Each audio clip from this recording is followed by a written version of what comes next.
पिला माने मु आज शिक्षादिग चैनल को तुम मान स्वागत करुच्ची। आज आमे 10वीं श्रेणी साहित्य बही गोटे नूतन कविता अध्ययन करवा। से कविताटी होची मंगले ओइला उषा, जहा आमर प्रकृति कवि बा प्रेम कवि स्वभाव कवि गंगाधर मेहर लिखित एवं गंगाधर मेहर जे कि आधुनिक बरगड़ जिलार बरपाली स्थान से जन्मग्रहण करथिले एवं से पुरातन रे नूतन आनिबारे जने सिद्धहस्त कवि भाव में ख्याति अर्जन करथिले। आधुनिक ओडिया काव्य जुगर एही लोकप्रिय कविंक सारस्वत सृष्टि रे प्रकृति जीवंत होई उठिछि। तांको कवि मानसरु झरी आसीछि अनेक काव्य ग्रंथ जहा मध्य अछि कीचकबद्ध, इंदुमती, प्रणय बल्लरी, अर्घ्यथाली, तपस्विनी इत्यादि। आज जो कविताटी आमे पढ़िबा ताहा तपस्विनी काव्यर चतुर्थ स्वर्गरु आसी अछि। एठारे निर्वासिता मां सीता देवी वाल्मीकि आश्रम रे अछंती एवं तांकु किपरि उषा एवं प्रकृति केमिति तांकु स्वागत करिछि उक्त कविता रे आमे जानिबा।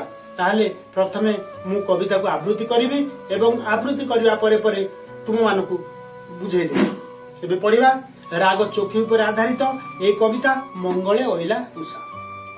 मंगले ओइला उषा विकचरा जीव दृशा, जानकी दर्शन तृषा हृदये बही, कर पल्लवे निहार मुक्ता धरी उपहार, सतींक बास बाहार प्रांगणे रही, कल कंठ कंठे कहिला, दर्शन दिया सती राति पाहिला, अरुण कसाय वास कुसुम कांति विकास, प्रशांत रूप विश्वास दियंती मने, केउ जोगेश्वरी आसी मधुर भा से आश्वासी, डाकुचंती दुख राशि उपशमने, देवा पाई नव जीवन, स्वर्गु की ओह्लाई छंती मर्त्य भुवन, समीर संगीत गाए भ्रमर वीणा बजाए, सुरभि नर्तने थाए उषा निर्देशे, कुंभाटुआ होई भाट आरंभिला स्तव पाठ, कलिंग ओइला पाट मागध बेशे, ललित मधुरे कहिला, उठ सती राज्य रानी राति पाहिला। एबे हमें विषय वस्तु को जीवा। मंगले ओइला उषा विकच राजीव दृशा, जानकी दर्शन तृषा हृदय बही। एठी कवि प्रकृति कवि गंगाधर मेहर प्रकृति को किभली भाव में जीवंत कर देइछंती एई कविता माध्यम रे हमें पढ़िबा। संसार रे मंगलमय मुहूर्त ब्राह्म मुहूर्त को उषा काल बोली अभिहित करा जायता। स्वभाव कवि उषा काल उपरे मानवत्व आरोप करिछंती। कविंक सारस्वत दृष्टि रे उषा काल होची उषा देवी। केउ सते जेपरी उषा देवी लाल रंगर पाट वस्त्र परिधान करिथिबा प्रशांत रूपा केउ जोगेश्वरी संसार रो दुख राशि दूर करी नव जीवन प्रदान करिवा निमंते स्वर्गपुर को परिहार करी मर्त्य मंडल रे अवतीर्ण होइछंती ता एठारे कवि वर्णना करछंती। मंगले ओइला उषा अर्थात ब्राह्म मुहूर्त रे उषा देवी को से ब्राह्म मुहूर्त को उषा बोली कहउछंती। जेते बेले उदय बलर आदित्यंकर से जो रक्तिम आभा से आभा सते जेमिति उषा देवी को कहा जाय कौन ना पाट वस्त्र परिधान करछंती। विकच राजीव दृशा अर्थात तांकर कौन विकच राजीव दृशा। राजीव हला पद्म, ବିକଚ ହେଲା ତାଙ୍କର ନେତ୍ର।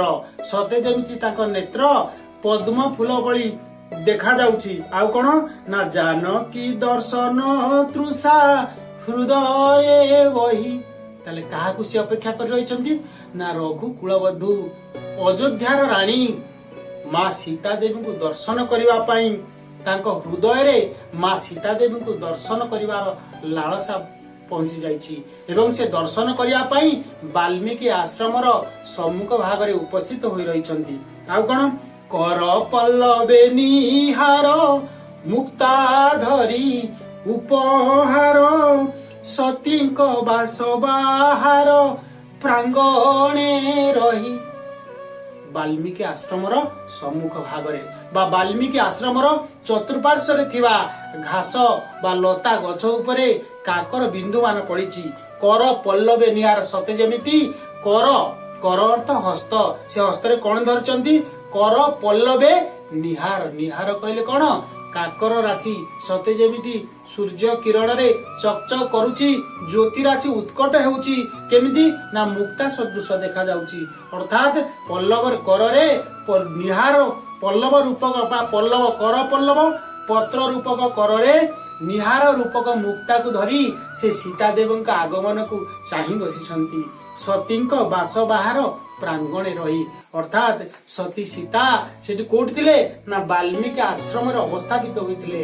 କେତେବେଳେ ନା ଯେତେବେଳେ ରାମଚନ୍ଦ୍ର ତାଙ୍କୁ ଅଯୋଧ୍ୟାରୁ ବାହାରକୁ ଅର୍ଥାତ୍ ଜଙ୍ଗଲକୁ ଛାଡି ଦେଇଥିଲେ ତାଙ୍କ ସତୀତ୍ୱକୁ ଜାଣିବା ପାଇଁ ବା ସତୀତ୍ୱ ଉପରେ ଆରୋପ ଆସିବାରୁ ସେ କଣ କରିଥିଲେ ଜଙ୍ଗଲରେ ଛାଡି ଦେଇଥିଲେ। ସେଇ ଦିନଠାରୁ ମା ସୀତା ବାଲ୍ମୀକି ଆଶ୍ରମରେ ଅଛନ୍ତି। କଳ କଣ୍ଠ କଣ୍ଠେ କହିଲା ଦର୍ଶନ ଦିଅ ସତୀ ରାତି ପାହିଲା। ଏତିକି ବେଳେ କଣ ହେଇଛି କଳ କଣ୍ଠ କଣ୍ଠେ କହିଲା ଅର୍ଥାତ୍ କୋଇଲିର କୁହୁକୁ ତାନ କଣ କରିଛି ନା ରାତ୍ରି ସରୁଛି ବୋଲି ସୂଚନା ଦେଉଛି।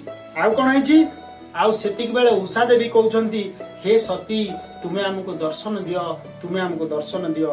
କଳକଣ୍ଠ କଣ୍ଠେ କହିଲା ଦର୍ଶନ ଦିଅ ସତୀ ରାତି ପାହିଲା।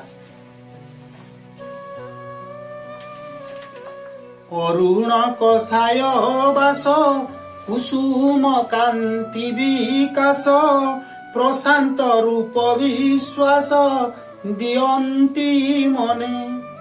ଏଠି କଣ କହିଛନ୍ତି ନା କବିଙ୍କ ସାରସ୍ୱତ ଦୃଷ୍ଟିରେ ଉଷାକଳ ହଉଛି ଉଷା ଦେବୀ ସତେ ଯେମିତି ଅରୁଣ କଷାୟ ବାସ ଅର୍ଥାତ୍ ଲାଲ ରଙ୍ଗର ପାଟ ବସ୍ତ୍ର ଅରୁଣ ରଙ୍ଗର ପାଟ ବସ୍ତ୍ର କାହିଁକି କହିଛନ୍ତି ନା ସେତିକି ବେଳେ ଉଦୟ ହେଉଥିବା ଆଦିତ୍ୟଙ୍କର ରକ୍ତିମ ଆଭା ସତେ ଯେମିତି ଗୋଟେ ପାଟ ବସ୍ତ୍ର ରଙ୍ଗ ଲାଲ ରଙ୍ଗର ବସ୍ତ୍ର ଭଳି ଦେଖାଯାଉଛି। ତାକୁ ପରିଧାନ କରିଛନ୍ତି କିଏ ନା ମା ଉଷା ଦେବୀ ତାକୁ ପରିଧାନ କରିଛନ୍ତି। କୁସୁମ କାନ୍ତି ବିକାଶ ସତେ କୁସୁମ କାନ୍ତି ସତେ ଯେମିତି ତାଙ୍କର ସୌନ୍ଦର୍ଯ୍ୟ ଅତି ସୁନ୍ଦର ଦେଖାଯାଉଛି। କେମିତି ଦେଖାଯାଉଛି ନା ସତେ ଯେମିତି କେଉଁ ଯୋଗେଶ୍ୱରୀ ସଂସାରର ଦୁଃଖ ଦୂର କରିବା ପାଇଁ ମର୍ତ୍ତ୍ୟ ମଣ୍ଡଳରେ ଅବତୀର୍ଣ୍ଣ ହୋଇଛନ୍ତି। ଆଉ କଣ ନା ସତେ ଯେମିତି ତାଙ୍କ ସୁମଧୁର ତନୁକୁ ଦେଖିଲେ ସତେ ଯେମିତି ମନେ ହଉଛି ସେ ବିଶ୍ୱାସ ଦଉଛନ୍ତି ନିଶ୍ଚିତ ଭାବରେ ମୁଁ ସୀତା ଦେବୀଙ୍କୁ ଦର୍ଶନ କରିବି। କେଉଁ ଯୋଗେଶ୍ୱରୀ ଆସି ମଧୁର ଭାଷେ ଆସୁଅଛି ସତେ ଯେମିତି ଗୋଟେ ଯୋଗେଶ୍ୱରୀ ଯୋଗ ଯୁକ୍ତ ଈଶ୍ୱରୀ ଉଷା ଦେବୀଙ୍କୁ ଏଠି ଯୋଗେଶ୍ୱରୀ ବୋଲି କୁହାଯାଇଛି। କେଉଁ ଯୋଗେଶ୍ୱରୀ ଆସି ମଧୁର ଭାଷେ ଆସୁଅଛି ମଧୁର ଭାବରେ ଆଶ୍ୱାସନ ଦେଇ କହୁଛି ଡାକୁଛ କେଉଁ ଯୋଗେଶ୍ୱରୀ ଆସି ମଧୁର ଭାଷେ ଆଶ୍ୱାସୀ ଡାକୁଛନ୍ତି ଦୁଃଖ ରାଶି ଉପଶମନେ। ଅର୍ଥାତ୍ ସ୍ୱର୍ଗରୁ ପରିହାର କରି ମର୍ତ୍ତ୍ୟମଣ୍ଡଳ ଅବତୀର୍ଣ୍ଣ ହୋଇଛନ୍ତି କଣ ପାଇଁ ନା ତାଙ୍କ ବିକଶିତ ପଦ୍ମ ନେତ୍ର ଯେ ସୀତା ଦେବୀଙ୍କୁ ଦର୍ଶନ କରିବ। ଆଉ କଣ କରିବ ନା ଦୁଃଖ ଯୋଉ ସଂସାରରେ ଯୋଉ ଦୁଃଖ ରାଶି ଅଛି ତାକୁ ନବଜୀବନ ପ୍ରଦାନ କରିବ।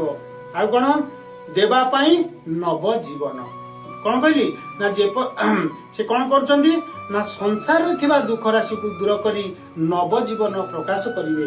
ଆଉ କଣ ନା ସ୍ୱର୍ଗକୁ ଓହ୍ଲାଇଛନ୍ତି ମର୍ତ୍ତ୍ୟ ଭୁବନ।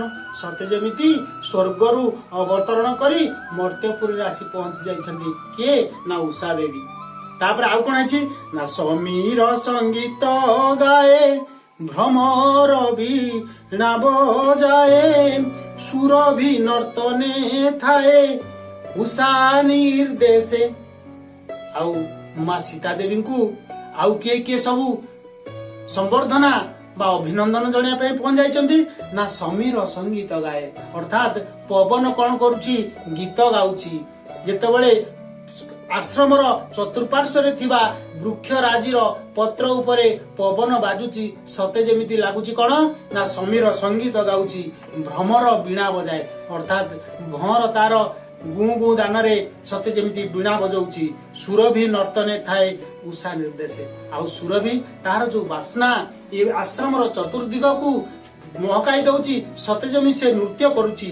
କୁମ୍ଭାଟୁଆ ହୋଇ ଭାଟ ଆରମ୍ଭିଲା ସ୍ତବ ପାଠ କଳିଙ୍ଗ ଅଇଲା ପାଟ ମାଗଧ ବେଶେ ଲଳିତ ମଧୁରେ କହିଲା ଉଠା ଉଠ ସତୀ ରାଜ୍ୟ ରାଣୀ ରାତି ପାହିଲା। ବ୍ରାହ୍ମ ମୁହୂର୍ତ୍ତ ପହଞ୍ଚି ଯାଇଛି, ସକାଳ ହେଇ ଆସୁଛି।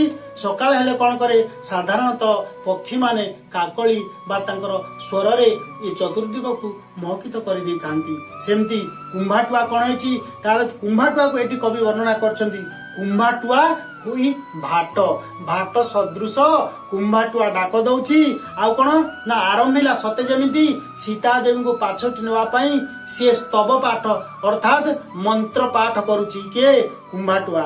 କଳିଙ୍ଗ ଅଇଲା ପାଟ ମାଗଧ ଦେଶେ, କଳିଙ୍ଗ କହିଲେ କଣ ନା କଜଳପାତି, କଜଳପାତି ଚଢେଇ କଣ କରୁଛି ପାଟ ମାଗଧ ବେଶରେ ଆସିଛି ତାଙ୍କୁ ପାଛୋଟି ନେବା ପାଇଁ ସୀତା ଦେବୀଙ୍କୁ।